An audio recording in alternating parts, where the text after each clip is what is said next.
Douglas Allen Bickford, broadcasting live from my 105-year-old house here in Clement Falls, Oregon, which is my hometown, on at about 9:11 a.m. here. I am a self-taught psychiatrist, therapist, and counselor. I have thousands of hours studying how the mind works. You don't need a college degree to learn something. It's just like I'm a self-taught musician. So it makes me qualified to offer my services, okay, to all of you out there on YouTube and Facebook. I am offering 1 hour therapy sessions 4 times a month at no cost to you. The only thing you're going to have to buy is this book right here, The Portable Therapist. We're going to go through this book together, and I'm going to be your mentor. I'm going to be your psychiatrist. I'm going to be your therapist, and I'm going to be your counselor. I'm going to teach you how to heal yourself like I taught myself. I am a victim of emotional, sexual, and physical abuse. I have taught myself, because all my studies of how the brain works, how to heal myself, and I can also help you. And that's exactly what I'm going to do. There have been billions, I said billions with a B, folks, of people that have been sexually, emotionally, and physically abused. And on the planet, that's one of the sad statistics, okay? The reason people won't get help for it is because we've been taught and trained that it is a weakness to ask for help, okay? Comes from the television, now it comes from the social media. In order to get healthy-minded, okay, because of your sexual, physical, and emotional abuse, it makes you unhealthy-minded. You do weird things because you don't feel good about yourself, okay? Anyway, this is what the therapy sessions are going to be about. So what you're going to have to do before you ever call me at 458-232-5238 to schedule your first therapy session, you got to think about it, because in order to get healthy-minded, you have to get honest with yourself, okay? And then you got to get honest with your psychiatrist, therapist, counselor, and friend, which will be me, in order to get a healthy mind, okay? And to heal from that abuse that happened to you, just like it happened to me. So know that when you call me, you're going to have to be very honest, because if you're not honest with me and yourself, we'll never get through, and you're just wasting your time. So in order to get healthy-minded, we have to attain a thing called self-esteem. What self-esteem is, it's how you feel about yourself inside, okay? It's also known as self-worth, self-confidence, self-love. Here's the way to think of self-esteem. We've all been in romantic relationships. You know that good feeling you have towards that other person. When you just meet these people, you're on cloud 9, they can do nothing wrong, and both of you feel the same way. You're bragging to all your family and friends about how great these people are. You're soulmates. God got you together on purpose. Well, what self-esteem is that good feeling towards yourself, okay? Dr. Susanna McMahon, 73, lives in Madrid, Texas with her husband, okay? Has had thousands of clients. She has a She has the real doctorate. She sat through all the college courses, you know, all the English and all that to get the certificate of the college degree, right? She has a 10-year degree in psychology, makes that doctorate. She also has a 6-year degree in philosophy. 73, like I said, lives at Madrid, Texas with her husband. She wrote this book, The Portable Therapist, 30 years ago.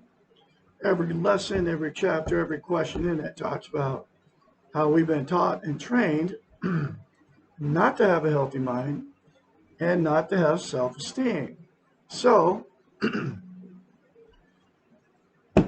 in order to get her clients to get healthy-minded, she knew they had to attain and maintain self-esteem. So she had to come up with a concept to tell her clients to do so they could give themselves self-esteem. Nobody can give you self-esteem except for yourself, okay? And so she used that very simple concept that she came up with. It's called mirror therapy. She told her class to say 4 things to themselves in the mirror daily without fail. I love you. I love my inner child. I'm worthy to be loved. I'm worthy to love. I am full of goodness. Those 4 things will instantaneously give you self-esteem, but to maintain that self-esteem, you have to practice it. It's like lifting weights. If you lift weights for a while and you stop, you have to start over from scratch. Self-esteem is the exact same thing for the brain. So you'll have to say those 4 things to yourself in the mirror daily, literally for the rest of your life. It'll take you less than 10 seconds. I love Douglas Allen Bickford. I love my inner child. I'm worthy to be loved. I'm worthy to be loved. I am full of goodness. And then you will attain and maintain self-esteem. You'll get it instantaneously. But to maintain it, like I said, you have to keep saying it and practice it. Self-esteem is the absolute most important thing we can have as a human being. There's 2 reasons. We can't be content without it. What content means is you feel good about who, what, and where you are. It's also known as internal peace. There are 12 things that people are using to try to be content. They are self-harm, which is cutting, scratching yourself. People actually commit suicide trying to make themselves feel better, right? It's a dangerous gamble, folks. All the social media, Facebook, YouTube, Instagram, TikTok, and the list goes on about social media, right? Drugs. And you can include caffeine and nicotine, folks. Both of them are drugs. Caffeine is a stimulant. Nicotine is like an opiate, whether you vape or smoke the cigarette, right? It calms you down. Alcohol. All forms of alcohol. Doesn't matter what it is. Beer, wine, hard liquor, let's see, drugs, alcohol, sex, all forms of sex. People are using sex to make themselves feel better, okay? Food. People eat when they're hungry, then they overeat to make themselves feel better, then they get overweight, and then they feel terrible about themselves because they overate and got overweight. Gambling, all forms of gambling, video poker, blackjack, sitting at the tables at the casino and playing cards or whatever you do. Now they have these rooms in Klamath Falls, Oregon here. You can go play cards, right? And, play poker or whatever.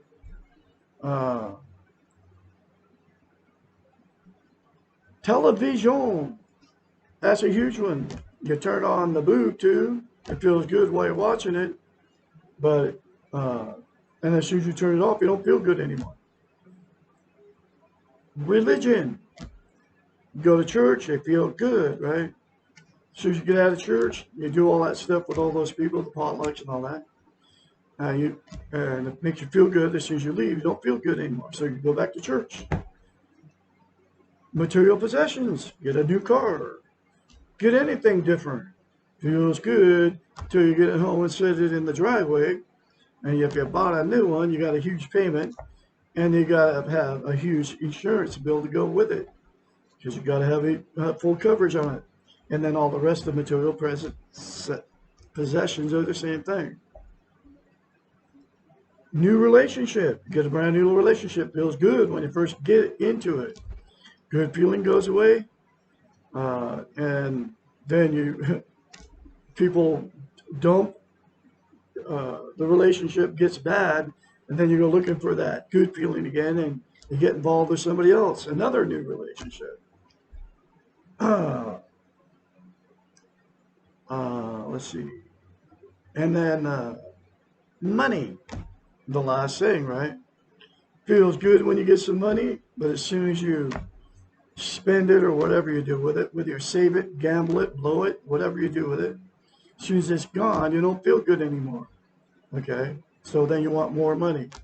Those are the 12 things that people are using to try to make themselves feel good. Okay, problem with all those things, it's always a temporary fix. It's never permanent. There's absolutely only one way that's going to make you feel good permanently, and that's to attain and maintain self-esteem by the 4 things to yourself in the mirror daily for the rest of your life. Then you will be content, and then you will have internal peace. Okay. The second reason, it's the most vital thing you can have as a human being. Can't love without it, and we can't be loved without it. So what happens is, 2 people that don't have self-esteem will attract each other. If you have it, you'll attract somebody with the self-esteem. Most people don't have it because nobody's teaching how to get it. Okay. I'm talking to the tune of billions of people. The way to tell if you have it is if you can confidently say those 4 things to yourself in the mirror daily without fail, instead of calling me crazy and wanting to turn me off. When I tell you that, then you have self-esteem. But if you can't, then you don't have self-esteem.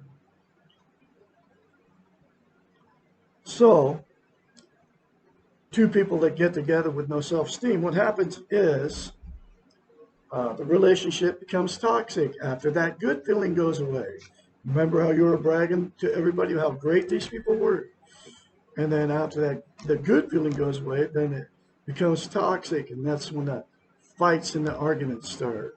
Cheating on each other, going down the road in your car, can't get away from them fast enough, telling all your family and friends how terrible these people are to you, the drug and the alcohol use, the lies, the secrets, right?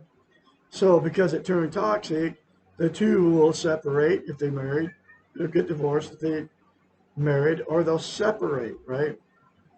Then the same 2 people will go jump back in another relationship, and the exact same thing will happen because you got in another one without self-esteem. That's why I've been married 4 times and divorced 4 times in many failed relationships. That's why you've been married more than once and had many failed relationships, even if you weren't married, right? The next thing that'll happen in 2 that got together with no self-esteem, they'll stay in that toxic relationship forever because they're codependent on each other for whatever reason. They can't be alone. They don't want to be an embarrassment to all their family, friends, and church members. They don't want to be a failure. They have nowhere to go, and they're afraid to leave, so they'll just stay in it and take the abuse forever. And all the emotional, sexual, and physical abuse that those 2 dished out to themselves and their children all gets swept under the rug, and it becomes a dysfunctional family at that point. And then dysfunctional families produce more dysfunctional families down the line, and the cycle just continues. Okay. And the very last thing that'll happen to without self-esteem is uh, they'll just exit out of the romantic scene because they can't find anybody to love them because you can't be loved without self-esteem. They can't find anybody to love because you can't love without self-esteem. Uh, so they'll be just as miserable alone as they were in the relationship because you can't be content without self-esteem. Get internal peace. So they will use the 12 things to try to be content. And so Douglas Allen Bickford, self-taught psychiatrist, therapist, and counselor, when you call me and schedule for your first therapy session, free of charge, has the cure. I have the fix. Uh, if all parties involved in all those scenarios would say 4 things to themselves in the mirror daily for the rest of their lives, and get this book and do the many other concepts in it, you will fix your toxic relationship. The person all alone will be content being all alone. And the people in a toxic relationship, if uh, one doesn't want to change and the other does, it'll give the one that wants change the strength and the courage to remove themselves from that relationship. The person all alone will be totally content being alone. And then, oh man, I forgot what I was going to say. But anyway, so that's the cure, that's the fix. And so that's the 12th thing, that's all the stuff that happens in people that get involved, married or whatever, with no self-esteem. Okay, so I am going through this book one lesson at a time. And here is that next lesson.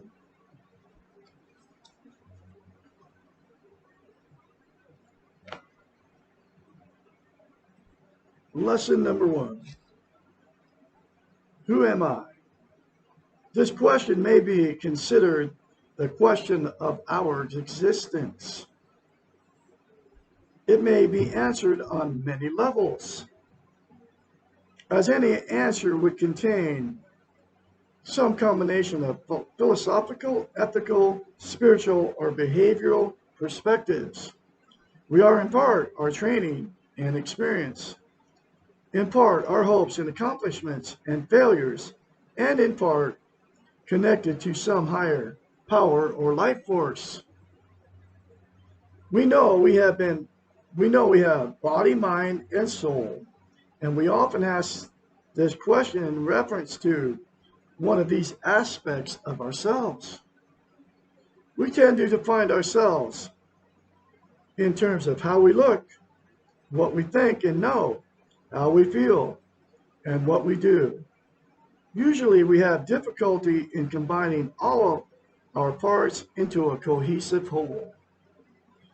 When this question is asked in therapy, there is always some pain. That therapeutic answer must go beyond the externals, the roles that each of us assume, our physical appearance, our education, our status, and financial worth, our ability to relate with others, and so on, to the underlying reason for asking this question. Almost always a motivation for questioning who you are is related to the amount of insecurity that you feel. Insecurity is at the heart. Now listen to this. Insecurity is at the heart of all emotional dysfunctions and is highly correlated to the physical ailments and spiritual anxieties. Think about that, folks. And the 4 things to yourself in the mirror daily, folks, will make it so that you aren't insecure anymore. Guaranteed. It happened to me. Insecurity means doubting yourself, which in turn produces the inability to trust who and what you are. which then results in not knowing yourself. If you do not know and you do not trust, how can you love? Insecurity then can be defined as no or low self-esteem, as self-esteem implies loving the self. And I'm going to say it one more time. 4 things to yourself in the mirror, folks, will give you self-esteem. Okay, on steroids. Okay. Most of us search for the answer to who am I by looking for the differences between ourselves and others. We compare, we criticize, we judge, and we wonder why we feel so lost. The answers to finding ourselves paradoxically occur when we find the similarities that we share with others. This is social interest. The more you can relate to the sameness you share with someone else, the more belongingness you feel. The more encouragement you give and take, the more security you achieve. Therefore, the antidotes to the reasons for asking this first question are found in the development of self-esteem and social interest. And I'm going to say it one more time. The 4 things to yourself in the mirror daily for the rest of your life, folks, will give you self-esteem. It's the answer to life. It really is. I've got it now. The ways and means to develop these 2 attributes will be found in the answers to the following questions. And that's the rest of the book. Because this book is written in question form. Why isn't inspiring answers to questions people in therapy ask most? Okay. And I'm telling you, I'm going to say it again. The 4 things to yourself in the mirror daily without fail will give you self-esteem. It will give you security within. It'll give you internal peace. That's why I start every video out by telling you to do that, because every lesson in this book, I call them lessons, it teaches how to attain and maintain self-esteem. And then all the other concepts in this book will help you have a healthy mind. You cannot have a healthy mind unless you attain and maintain self-esteem. So, call me for your first therapy session. Get this book. Say 4 things to yourself in the mirror daily without fail. I'm going to give you my number one more time. 458-232-5238. And remember, there have been billions of people that have been emotionally, sexually, and physically abused. Okay? And most people don't get help for it. All 4 of these women I married, my 4 marriages, every one of them was emotionally, sexually, and physically abused by their parents or whoever. And it destroyed our marriage. Okay? My marriages. Okay? And anyway, so you all have a great day out there. Remember to say, like I said, say those 4 things to yourself in the mirror. Get the book. And I will be talking to you tomorrow. Lesson number 2, what is the meaning of life? You all have a great Wednesday out there. I'll be talking to you tomorrow.